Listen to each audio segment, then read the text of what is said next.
Blessings, everyone tuning into this message from the Sound of the Future Ministry. Take a moment to pause and reflect. I want to encourage you today to rise up. Get up from that problem that you are encountering. It might seem like you are going through fire, but 1 Peter chapter 1 verse 7 reminds us that like gold is processed through fire to prove its worth. We are going through fire to prove our faith is worth. Jesus Christ is with us at every moment, and He will never abandon us. In Jesus' mighty name, amen.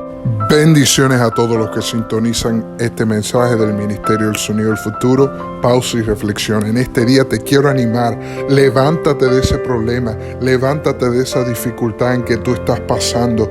Así como dice Primera de Pedro, capítulo 1, versículo 7, que como el oro es probado para ver cuán fuerte es, tu fe está siendo probada por fuego para ver cuán fuerte eres tú. Dios no te va a abandonar. Él está contigo en todo momento. Levántate en este día y resplandece. En el nombre de Jesús. Amén.